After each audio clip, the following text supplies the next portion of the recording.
Whoa, and the foul. Lou Williams, so smooth. This is why the ball needs to be in his hands. You can't just say, I'm going to stop Lou Williams tonight. Like, you just got to hope you locked in enough to stop him. We were not aggressive. We were not flying around. The game came way too easily for him. He is obviously an X factor for them, a main catalyst in terms of momentum swings because he can get going really quick. And the Clippers get to it on the turnover. Williams pulls it up on Durant and scores. 123 to 118. Oh my! 31 for Lou. Lou, one of the best players in the league, man. I mean, he a killer, man. I go out there, top of the fourth, knowing that it's my time to go. My teammates know it's my time to go, and I go out. I mean, he a killer, man. I go out there, top of the fourth, knowing that it's my time to go. My teammates know it's my time to go, and I go out there and try to do the best that I can to help us get a win. Minute and a half remaining. Williams off balance and hits again. An 8-0 Clipper run, all 8 by Lou Williams. When Lou gets his rhythm, you know, he's tough to guard. His mentality in the fourth, he believes he's a closer. You know, he is a closer. And he did that tonight for us. 33 points, 10 assists for Lou Williams. You know, you have a locker room full of guys that's going to live and die with the decisions that you make in the fourth quarter. It makes your job. Come out here and get a win, and at the end of the day, that's the most important thing. That was us. That was our team today. And so that was great to see. Kind of a weird West bracket right now. The 3 and 4 seeds have advanced. The 1 and 2 are still playing out there. Clips winning in Oakland for the second time in their first round series last night, 129 to 121. Afterwards, Steph Curry tried to figure out why exactly this series has extended to 6. The Clippers played well tonight, and Extended to 6.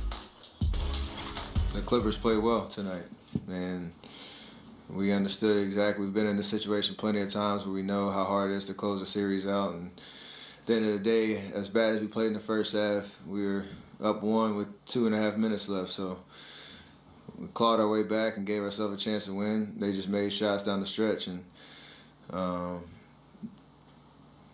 you gotta, I think at the end of the day, look at yourself in the mirror and hold our team accountable for how we started the game, and got to do a better job of that. Yourself in the mirror and hold our team accountable for how we started the game, and got to do a better job of that. We ain't no building. Just go do what we do. Like, build from this game. This game sucked. We lost. Let's go win Friday. Let's win big. Let's freaking win by 30, like we're capable of. But it's basketball, so I'm excited. What would you say the identity of your club is? What's the identity of our club? Back-to-back champions. I'm saying for this particular season. Banners. You know, what's our identity? We play fast. We play defense. I don't know. Maybe we should do an instructional video later, and we'll send it to you. Good to see Steve has kept his sense of humor. That's a pretty good identity to have as well, by the way, a team that hangs banners. This is the first time, though, in the Steve Kerr era that anyone has pushed the Warriors as far as 6 games in the first round. Today, Kerr was trying to explain what needs to change and also trying to hear himself think. There's a bit more success on the road. Hey, Raymond, can you turn the music down real quick? I didn't even hear that. When I asked him, he said, I can't. Thanks for asking. Like I would have expected it to happen, and not gonna do that against Clippers. They're tough. The defensive breakdowns in your mind. Sorry, hang on. Yeah.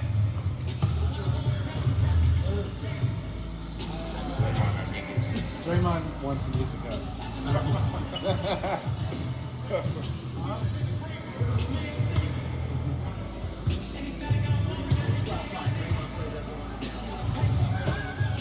Who's in charge around here? I'll speak. Not me. Hey, Draymond wants the music up. Draymond gets the music up during practice, right? Oh, that's interesting. It is interesting. Kind of like how Brendan is around here. Very Come similar. on, G. Here, you know I'm nothing but professional. Very, My bad. very similar. Yes. A bigger issue than the music was the Warriors' defense last night, which was not great. Yes. A bigger issue than the music was the Warriors' defense last night, which was not great. You heard Steve Kerr say after the third quarter that he didn't think at that point they'd even gotten 3 straight stops. They did accomplish that in the fourth quarter, but it was too easy for the Clips last night. You know, it was. I mean, the Clippers, give the Clippers credit. They made plays, made shots. Patrick Beverley came out early, got going, but collectively as a unit, defensively, not great. Bad closeout. Now you got to help the helper. 2 guys going after 1 guy in rotation, leaving a wide open Shamet for the corner 3. That's just easy offensive basketball. Defensively right here, nice switch. Now you just got to keep him in front of you. This is a blow-by. 1 dribble to the basket, tough layup there. But you got to be better. And then, of course, you're forcing to the middle. I know they were forcing to his right hand. That was Lou Williams. That was LA was able to do whatever they wanted, get whatever shot they wanted. Now, give them credit. They knocked down those shots. But it wasn't the same defensive intensity from the Warriors that we saw in Games 3 and Games 4. We didn't even show any of Montrezl Harrell's 4 dunks in that little clip. But this has been an ongoing problem. Not that the Warriors have been a bad defensive team. They just haven't been an elite-level defensive team that we've seen during these championship years. How concerned are you? I'm very concerned. And it's not because of the defense. To me, it's because of the mindset. All year long, it's the playoffs. If it's ever time to flip the switch, the time is now. And I'm thinking, hey, I'm waiting for it.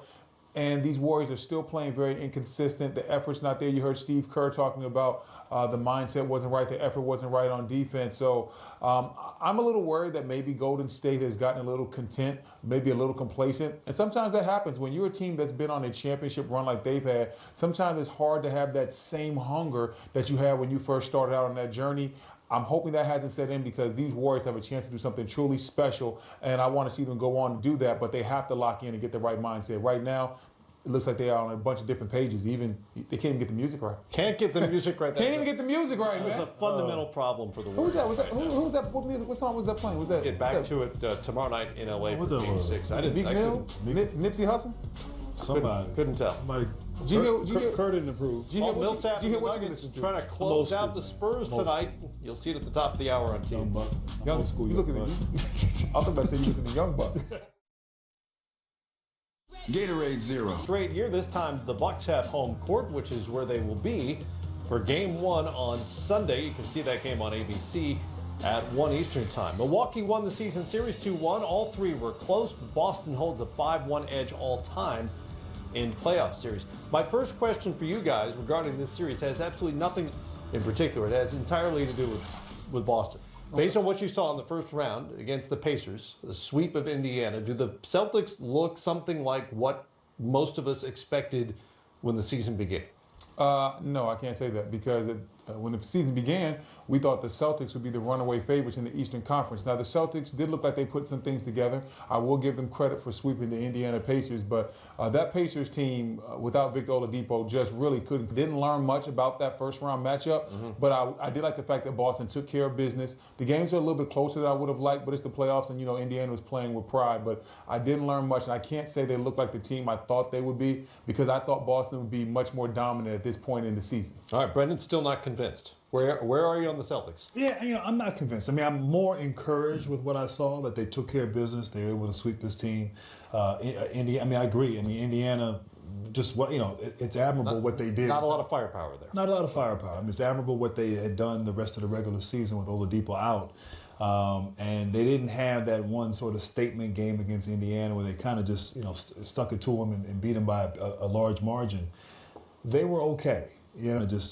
Stuck it to them and beat them by a large margin. They were okay, in terms of what those expectations we all had for Boston at the start of the season. But they're going to have to go from okay to great in this next series for sure. And certainly Kyrie Irving's going to have to play well. But as a unit, I mean, defensively they've been solid. Offensively, still want to see the collective unit click like they did last year in the postseason at times. And like we thought they would this year. So improvement, but not enough at this point, in my opinion, to beat and upset the #1 Milwaukee Bucks. Well, the Bucks were not challenged by the Pistons, also hampered by injury with Blake Griffin kind of hobbling around. Giannis Antetokounmpo went for 31, 10, and 4 on 59% shooting against Boston this year. How should the Celtics deal with him or try to deal with him in this series? Well, they had success last year. It was a 7-game series last year.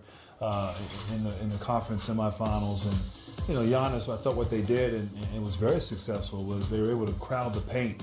Al Horford at times guarded Giannis, and Al was big enough and a good enough defender to kind of stay in the paint, and Giannis wasn't able to out-physical him. I think a couple things have changed since then. Though. One, first of all, Giannis is better. He's just more confident. He's stronger. He's seen it all. A lot of teams have played him that way, much like how Al Horford played him last year. And then the style of play is different now. You know, Coach Bud has come in. They're shooting more threes. You have Robin Lopez there. They spread the floor. So it's a different Bucks team. I think if you're going to play them one-on-one, you just can't let the other guys get off. And Boston has capable defenders who can guard their guys on the perimeter, but it's going to have to be, they're going to have to play some defense. And, Giannis goes off, he goes off. Yeah, how much does the new approach by Mike Budenholzer change the scheme for Boston with all those shooters now spread out waiting for feeds from Giannis? With this new looks Buck team and this new strategy that they have, it becomes hard to guard Giannis because what you used to do is pack the paint. Well, now packing the paint on Giannis becomes problematic because he can pass the ball to his teammates, and they have multiple shooters. When you talk about guys like Middleton, Ilyasova, Mirotic, the list goes on and on. Bledsoe's shooting the ball better this year as well. So how you guard him, it's kind of tough. The first thing I think you have to do is kind of the opposite, G Hill, of what most people want to do. Most people want to take a step back and give Giannis space. He does an excellent job of taking up that space. I think you want to press into him. Not so far that he can just drive by you easily, but I don't want him to have the space to move around freely and to get his moves off and to get ahead of steam. I still think your teammates have to help you out. You have to build a wall, protect the paint. That's the most important part of the basketball game. But on top of that, when you run out, you can line. So basically, you're packing the paint, and then you're spraying out to the perimeter, hoping that you run the next Bucks player off the three-point line. I think that's what you have to do against Giannis right now. I'm not saying that that's going to lock him down, but I think if you do that and mix in a couple of double teams and definitely get back in transition, limit his easy buckets, you might be able to maybe frustrate him for a quarter or two. Yeah, different team. Bucks hit nearly 400 more threes than last year's team. Malcolm Brogdon out for at least games 1 and 2, still dealing with that plantar fascia tear. Marcus Smart for Boston is practicing now, but his return from that oblique injury is still very much up in the air. 76ers and Raptors get to work in Toronto on Saturday. Nick Nurse is already trying to figure out Philly. On Saturday, Nick Nurse is already trying to figure out Philly. That's kind of what we're studying right now, is how our matchups look. And you got to go back and review all that stuff to see what looks good and what doesn't look so good. If you looked at all 5 of those positions, there's a lot of teams in the league that would take any one of those guys. Like we're going up there with, pretty impressive starting 5 that we all talk about. And the only downfall to that, and it has to be considered, is you're playing against a team that's been with each other for the large majority of the year, and acquisitions like a team that's been with each other for the large majority of the year, and acquisitions like Marc Gasol coming in, that's their little boomerang in the flow of what was an annual group, Danny, Kawhi, and so on. And so we don't have that. We do not have that, but what we do have is firepower. But I think that our experience and that side of it certainly will help us. Just the second time these franchises have ever met in the postseason. The Raptors took 3 of 4 in the regular season. I don't know if that means anything. Tobias Harris wasn't on the Philly roster for any of them. Kawhi didn't play in the lone Sixers win after averaging 30 in the others. Give me the priority for each team going into this series. We'll start with Philly. Well, the priority for Philly is going to be to try to limit, obviously, Kawhi Leonard and what he's able to do in the mid-range. And so I think that's maybe sometimes mixing up defenders. Maybe sometimes you can even run somebody at him. But Kawhi is very good. He's got a player in that mid-range. And so if I'm Philly, I want to maybe put Jimmy Butler on him, make those situations tough. Jimmy Butler, I want you to challenge Kawhi, get into him a little bit. We're not going to be afraid to send some help or make some of these other guys like a Kyle Lowry or a Pascal Siakam hit some shots from the perimeter. I know they can do it, but sometimes I want to see them do it and give a different look and force some of those guys to beat me instead of letting Kawhi beat me in the mid-post, because we know in the mid-post he's very, very efficient. And Brendan, conversely for Toronto, I think defensively, you're a defensive team. Danny Green, Kawhi Leonard, Siakam, Gasol inside, Ibaka. These guys take pride in defending, and that's something that they're good at, and they're going to be tested, and they're going to have to take the individual challenge, each one of them, guarding Tobias Harris, Jimmy Butler, course, Joel Embiid. Oh, that guy. Yeah, that guy, exactly. And Ben Simmons and what he does and his versatility. That guy, exactly. And Ben Simmons and what he does and his versatility. And so I love that matchup. I love the chess sort of match that, between Nick Nurse and of course, Coach Brown. But, who's going to guard who? And who's going to be able to contain Embiid and what he brings to the table, Ben Simmons and his ability and his versatility. And so I like it. I like they have the pieces, they have the length, they have guys that are capable, but they're going to have to really lock down and defend collectively as a unit, but also the individual matchups out there on the perimeter and inside. Got to figure out how they're going to figure out how to guard Embiid. Embiid right now, he's giving about 25 points in 25 minutes. That's going to be really Talk interesting. about efficiency. Toronto has the big bodies, obviously, that Brooklyn did not. And going back to Marc Gasol's days in Memphis, Embiid, 34% shooter, 14 points a game against those Memphis Grizzlies defense with Gasol in the middle. It's a much different Embiid now. I don't know if it translates or not, but it's different animal now. Gasol's a little older. How did that? Yeah, Gasol's older than Embiid. There's no Zebo. Yeah. A lot of differences. Coming up, Lou Williams and the Clippers have not been content to lead the playoffs quietly, how they've managed to force a Game 6 against the champs.